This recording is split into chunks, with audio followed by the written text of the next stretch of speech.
Last month was the best Mansari they had experienced. Masaya at super enjoy ang bandingan nilang dalawa. He realized that his girlfriend loved the sea, especially the sunset. Kaya habang nasa yacht sila, pinapanood nila pareho ang papalubog na araw. And it's really so heartbreaking to watch. My love Bella is so amazing and the nicest woman in my eyes. She's so hot and nice every time I saw her in my bed. I can't get enough of her.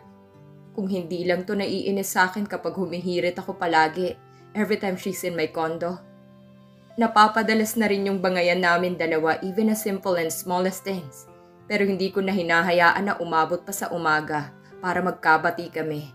Kaya inaayos namin agad ito para walang tampuhan at gusot sa pagsasamahan naming dalawa. And here I am again. Sinusundo ko na naman ang pinakamamahal kong girlfriend. Lagi ko itong namimiss. Kaya hindi ko mapigilan na maging mas clingy sa kanya. Masaya ako kapag lagi ko siyang nakikita. Ayaw naman kasi niyang sumama sa office ko. Nahihiya daw at hindi siya nababagay doon. Kaya kahit anong pamimilit ko, she's really determined to say no. Kaya hinayaan ko na lang. Sinabi ko na lang na kapag hindi niya ako makontak, pwede siyang magtungo doon para hanapin ako. Oh, bakit nakasimangot na naman ang love ko? Lambing ko sa kanya. Nang palabas na ito sa pinagtatrabahuhan niya. Niyakap ko ito at iginiya na palabas. Did you skip your work again and you're here to pick me up? Masungit nitong sabi sa binata. Don't worry too much, okay? Gusto ko lang sabay tayo kumain and of course, para maihatid na rin kita. Malumanay na sabi ng binata dahil ito palaging pinag-aawayan nila. Pagkatapos mo akong ihatid, balik trabaho ka na naman at mag-overtime ka na naman, ganun? You should take care of yourself too. Not only you care for me. Inis nitong sabi sa binata na pabuntong hininga na lang si Rafael. Let's go, kakain na muna tayo bago kita ihatid. Ayokong ito na naman ang pag-aawayan natin, love. Seryosong sabi niya sa kasintahan. Hindi na lang din ito umimik.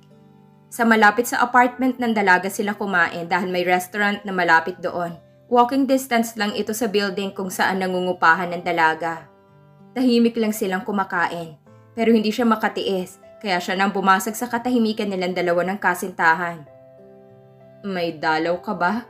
Kaya ang sungit mo ngayon? Basag niya sa katahimikan. Napaangat ito ng tingin at inirapan siya. Natawa na lang siya sa pag-irap ng dalaga. Wala akong dalaw ngayon, katatapos lang. Simangot nito. Pero parang hindi ito sure sa sinabi niya dahil yumuko agad ito. Hindi na lang niya ito pinagtuunan ng pansin. Are you mad at me? Mahina niyang tanong. Hindi, bakit naman ako magagalit sa'yo? Kunot noon itong sabi sa kanya. Tinitigan pa siya nito. Na-sense ko lang, ang tahimik mo kasi. Nakanguso niyang sabi. Nakakatakot. Dagdag pa niya. Sinamaan siya nito ng tingin. Kaya kaagad niyang binawi ito. Joke lang, ito naman high blood na agad eh. Hindi na mabiro. Natatawa niyang sabi. Nang tapos na silang kumain, naglalakad na silang dalawa patungong apartment ng dalaga para ihatid na ito. You know what, love? You don't have to do this always. Naaabala na kita lagi. Seryoso nitong sabi sa kanya. But I love to do this. Hindi ka abala sa akin. Lagi ko yan sinasabi sa'yo. I know, pero nag-aalala lang ako sa'yo at sa company niyo. Mukhang napapabayaan mo na. I know na kahit busy ka, mas ako pa rin ang inuuna mo. I super appreciate and love it. And I love to spend every day with you, but you have also another responsibility sa kumpanya nyo. At alam kong hindi lang iisang hinahawakan mong kumpanya. Tumigil sa paglalakad ang dalaga at hinarap ang binata. Hinawakan niyang magkabila nitong pisngi. Pinakatitigan niya ito. I love to stare her even more. Hindi lang dapat akong iniisip mo, love. Dapat isipin mo din ng mga empleyado at kumpanya mo. Paano na lang kapag na-bankrupt ito dahil sa kapabayaan mo? Paano na lang ang mga empleyado mo? Mawawalan sila ng trabaho.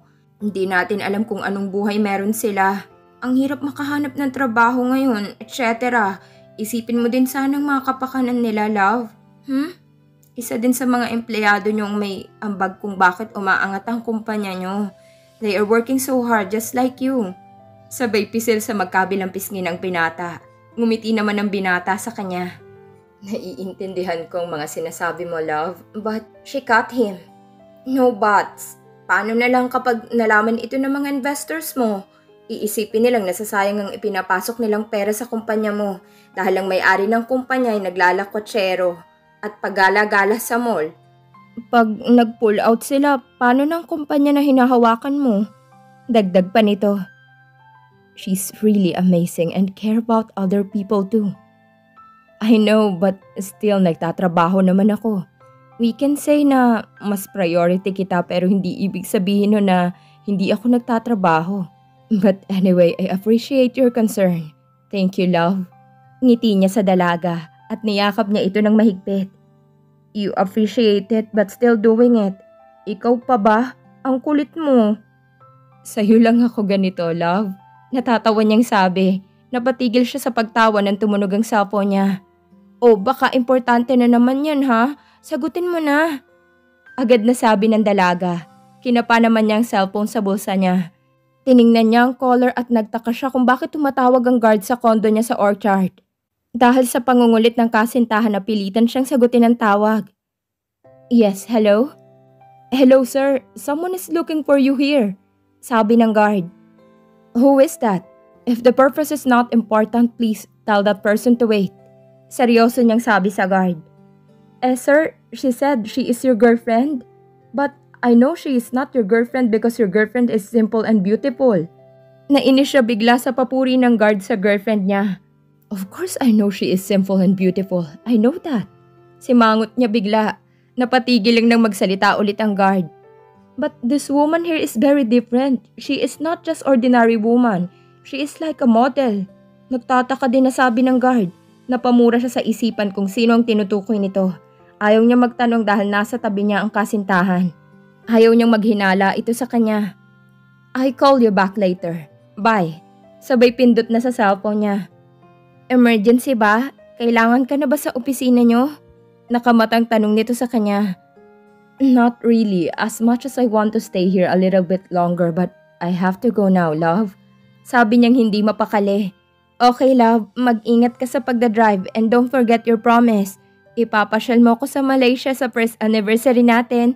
Aasahan ko yan, love. Masaya nitong sabi. Kinabig naman niya ang dalaga at hinalikan ito sa labi. Hinatid muna niya ito hanggang sa elevator. Hinalikan niya muna ang noo ng dalaga bago agad na nagpaalam. Habang naglalakad siya, tinawagan niya ang guard para kumpirmahin ang sinabi nitong girlfriend daw niya. Tapos na silang mag-usap ng guard at mabilis na niyang tinungong nakapark na sasakyan niya para makita ang ex-girlfriend niyang si Dessa. Hindi niya alam kung bakit excited ang pakiramdam niyang makita ulit ito pagkatapos ng mahabang panahon. This is not right. Ayaw niyang magtaksil sa kasintahan niya. Pero may parte sa puso niyang gustong makita ang ex-girlfriend niya. Kaya mas binilisan pa niya ang pagdadrive makarating lang sa kondo niya agad. Makalipas ang ilang minuto nakarating na siya sa kondo. Pagka-park niya agad siyang nagtungo sa lobby at nakita nga niyang babaeng matagal na niyang hindi nakikita. Ang ex-girlfriend niya. Ang ganda at ang nice pa rin ito. The woman is sophisticated and still so pretty. Dessa? Tawag niya sa dalaga na busy sa pagkalikot sa cellphone nito. Agad naman napalingon ang dalaga at agad na tumayo. Patakbong yumakap sa binata. Mas nagulat pang binata nang halikan siya nito sa labi. Hindi lang simpleng halik, kundi sabik at malalim na halik ang iginawad na halik ng dalaga sa kanya. Wala sa sariling tinugon niyang mga halik nito. Matagal na magkahinang ang mga labi nila nang maalala niyang kasintahan niya. Kaya agad siyang bumitaw at kumala sa pagkakayakap ng dalaga. Lumayo din siya kaunti. Shit, mura niya sa isipan niya. Hindi tama to. Ayokong magkasala sa kasintahan ko. I love her so much. Mura pa niya. Napakagago mo. Bumigay ka na agad sa halik ng ex-girlfriend mo.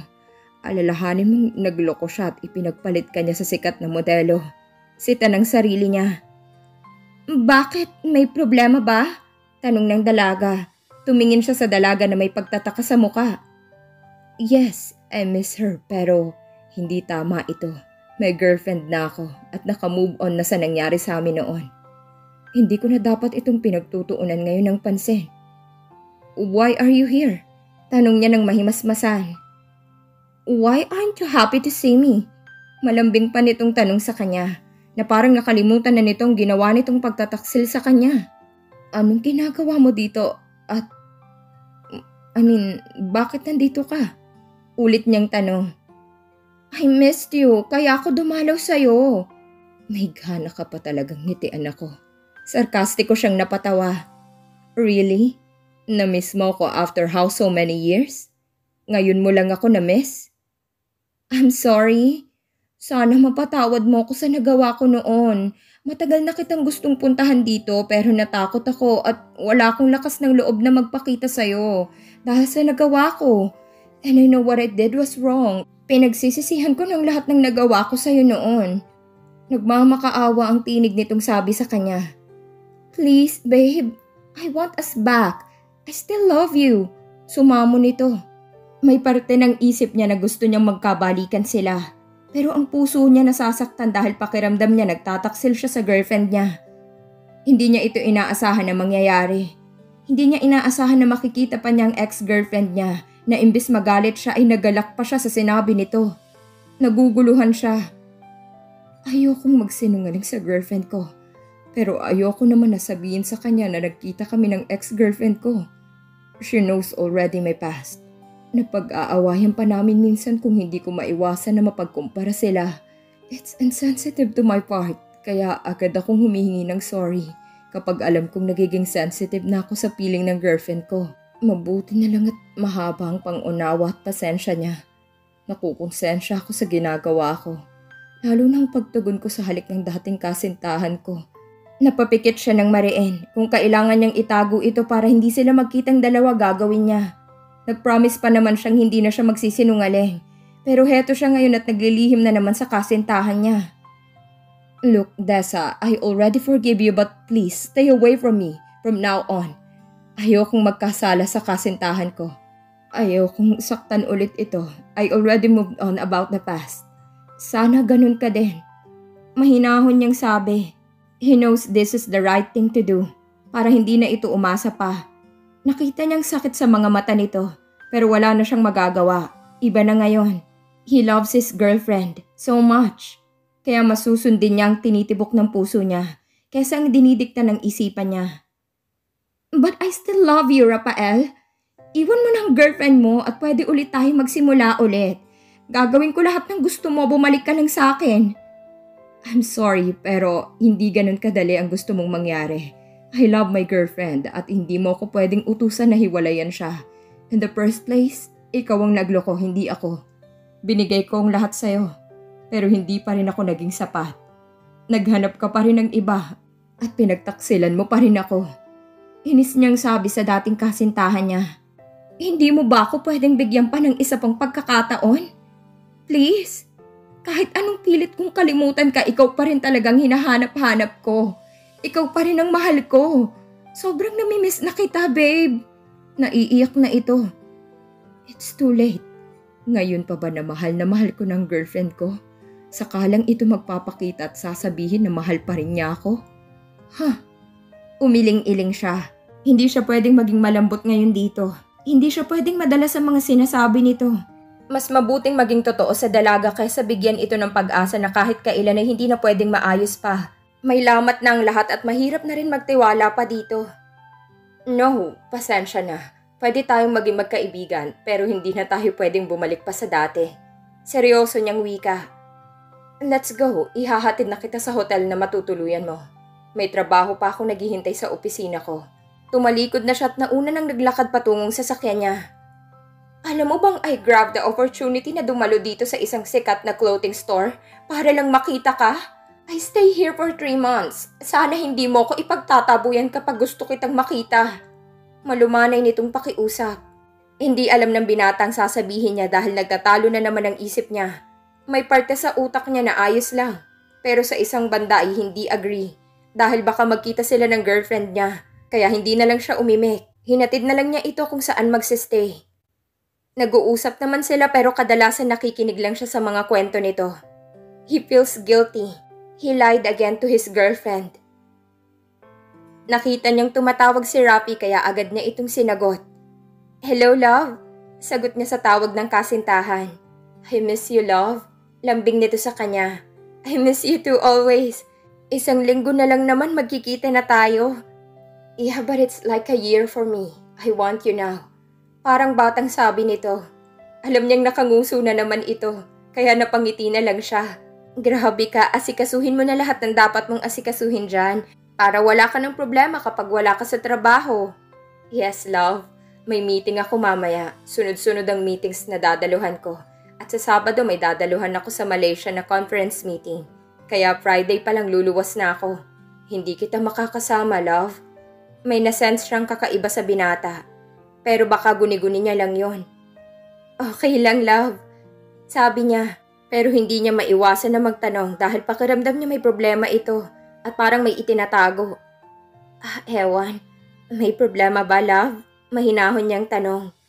Wala naman, love. I'm okay, don't worry. Bumuntong hininga ito. Maybe I can help. Do you want me to go there in your office? Tanong niya. First time niyang magboluntaryo na pupunta sa office nito. No. I mean, may mga meeting ako at baka maboring ka din kakahintay sa akin. Mura ng binata sa sarili. Ayaw niyang magtagpo ito at ang ex niya. Kung wala lang dito ang babaeng yon, baka masasayahan pa siya sa alok ng kasintahan. Pero pasulpot-sulpot pa naman ang babaeng yun sa office niya. Ito na naman, nagsisinungaling na naman siya. Kailangan niya pang magdahilan na may dadaluhan siyang conference sa Malaysia, makaiwas lang na hindi magtagpo ang dalawa.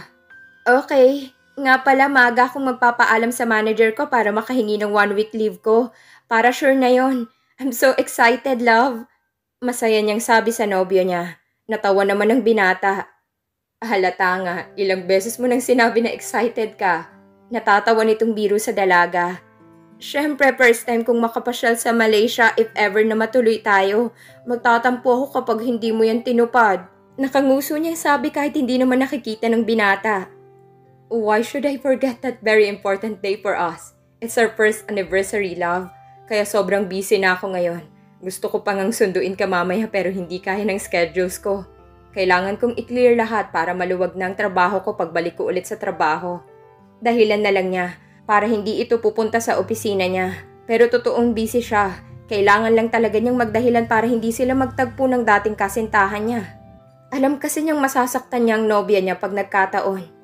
Naiintindihan ko, love. Basta kumain ka sa tamang oras at huwag masyadong late umuwi ng kondo mo, ha? Paalala pa niya sa binata. I will, love. Thanks. Okay, bye na. I miss you. Malambing niyang sabi. I miss you too, love. Mag-ingat ka sa pag-uwi mamaya, ha? Bilin pa ng binata. Okay, love. I love you always. Remember that. Lambing din ng binata sa kanya. Kahit lagi niyang naririnig sa binata ang katagang yun, hindi pa rin nagsasawa ang katawan niya na kiligin sa binata. I know, I love you more. Pagkasabi niya yun, nagpaalam na sila sa isa't isa. Kinahapunan parang hindi siya sanay na walang sasalubong sa kanya at agad na yayakap at halik sa noo niya. Namiss niya bigla ang binata, pero choice naman niya ito kaya magtitiis siya. Naglalakad na siya ng mahagip ng paningin niyang babaeng mag-isa na naglalakad. Hindi siya nito napansin kaya siya nang lumapit dito. Bridget, ah?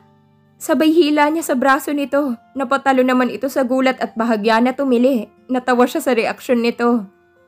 Bruha ka! Ginulat mo ng bonggang kagandahan ko!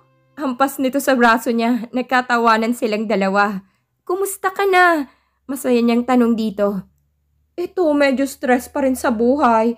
Nag-off nga ako ngayon para makarelax naman ng kaunti ang utak ko sa daming problema na pinapabuhat sa akin ni Jesus Christ. Ngiwi nitong sabi. Malalagpasan mo din ang lahat ng yan. Huwag ka lang susuko. Laban lang sa agos ng buhay. Magsabi ka lang sa akin if need mo ng financial support. Huwag ka nang mahiya sa akin. Magkaibigan naman na tayo since the day na ipinakilala ka sa akin ni Layla. Ngiti niya dito. Salamat pero nakakahiya naman sa'yo. Lahat tayo may pangangailangan din kaya tayo nandito para magtrabaho dahil sa mataas na sahod. Kaya ko pa naman. At saka nahihiya talaga ako sa'yo. Ayoko naman na pati ikaw madadami sa problema ko. Nababakas ang kalungkutan sa mukha nito. Ano ka ba? Timang ka talaga. Kami na nga lang ni Layla ang kaibigan mo dito. Wala naman ibang magtutulungan kundi tayong tatlo. I have a lot of friends here na nakilala ko pero isa ka sa trusted friend ko na nakilala ko dito sa Singapore. Kaya alisin mo na yung hiya na yan sa katawan mo. Pakibulsa muna yung hiya na yan. Hindi nakakatulong sa'yo.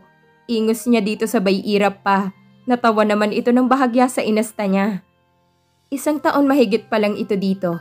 Siya din na nag-recommend dito kung gusto nito ng part-time job. Nag-oo naman agad ito. Itong pumalit sa kanya sa pinagtrabahuhan niyang coffee shop. Laking pasasalamat nito sa kanya. Tara, kain muna tayo para mahaba-haba din ang kwentuhan natin. Wala ka bang pupuntahan na iba? Tanong pa niya sa kaibigan. Wala naman, nag-window shopping lang ako pang alis stress. Kipit balikat nitong sabi. Good, doon tayo sa Somerset. May free wifi doon, pwede mong kausapin ng family mo doon. Makakatipid ka pa sa internet. Yaya niya. Tumalima naman agad ito at mukhang nasiyahan pa sa sinabi niya. Masaya silang dalawa na kumakain. Madami silang napagkwentuhan mga experience nila dito sa Singapore. Tawa siya ng tawa sa kainosentehan nito. The good thing is madali itong matuto. Madami itong experience na nakakatawa. Kaya wala silang tigil sa kakatawa. Hindi nila alintana ang ibang tao na nakatingin sa kanila. Gabi na nang maghiwalay sila. Dahil parehong may pasok sila sa trabaho bukas. Narinig pa niya kanina habang kausap nito ang nanay nito na kailangan nito ng malaking pera para sa pagpapagamot sa pamangkin nito. Kaya nag-insist siyang ibigay ang pera na meron sa kanya. Ayaw pa sana nitong tanggapin pero ipinilit lang niya. Mahilig siya sa bata. Ayaw niyang mahirapan ang kawawa nitong pamangkin dahil sa sakit nito. Kaya nagkusa na siya. Sinabi na lang niya na hulugan nito para hindi na siya mahiya na kunin yung pera. Maraming salamat talaga, Bella. Malaking tulong na to para sa pamangkin ko. Mangiyak-ngiyak nitong sabi. Walang anuman, Britang. I'm happy to help. Ngiti niya dito. Nagyakapan pa sila bago nagpaalam sa isa't isa. Nasa apartment na siya nang maalalang tawagan ng kasintahan. Nakailang tawag siya bago nito sinagot ang tawag niya. Hello, I'm busy. I can talk to you right now. Masungit nitong sabi. Napanganga siya sa inasta ng binata. Nanibago siya. Okay, I just checking on you kung kumain ka na ba ng dinner mo. Mahinahon niyang sabi. Later, so please stop disturbing me. Painis nitong sagot. Bakit ang sungit mo ngayon, love? May problema ba? Nagtatakang tanong niya. Can't you hear me? I said don't disturb me, Dessa. Nakakainis ka na, kanina ka patawag ng tawag. Galit nitong sigaw na sabi sa kabilang linya. Who's Dessa? May iba ka pa bang katawagan na babae maliban sa akin, ha? Nagawa mo na rin akong sigawan. Garalgal niyang sabi sa binata. Love? Utal na patanong nitong sabi. Pati ba naman boses ko hindi mo na din matandaan? Magkaboses ba kami ng babae mong yan, ha, Rafi? I'm sorry, akala ko kasi siya yung tumatawag. Hindi ko tiningnan ng tumatawag. I'm sorry, love. Mahinahon na ang boses nito at bumuntong hininga pa. Dahil nainis siya bigla sa pangalang binanggit nito, hindi niya pinansin ang paghingi nito ng sorry. Mas lalo siyang nainis at hindi niya ito napigilang awayin. Pati boses ko hindi mo na matandaan. Ganyan ka ba kabisi na pati boses ko nakalimutan mo na din? Kanina lang nag-uusap pa tayo ah. Wow ha? Unbelievable. Sa isang iglap lang hindi mo na maalala ang boses ko. Yung babae na yan siguro ang madalas mo nang kausap kaysa sa akin. Kaya pala sobrang busy mo. Sa iba ka na naman pala nagpapakabisi ngayon. Inis niyang sabi sa binata. Mas lalo pa siyang nainis nang patayan siya nito ng tawag. Ngayon pinagpatayan mo na rin ako ng tawag. Buisit ka. Kaya gigil siyang nag-type sa cellphone niya ng I hate you na ilang beses niyang isinend sa binata dahil sa sobrang inis niya. Pahala siya sa buhay niya. Pinatay niya ang cellphone niya bago humiga sa kama. Hindi na rin niya mapigilang maiyak dahil sa kaalamang may ibang babae na naman siyang kahati at kaagaw sa binata. Hindi niya alam kung nagkikita din ba sila ulit ng babaeng binanggit niya kanina. Dessa, bulong niya sa sarili niya. Parang pamilyar sa kanya yung pangalan pero dahil ayaw niyang ma-stress at mapuyat, mas pinili na lang niyang matulog.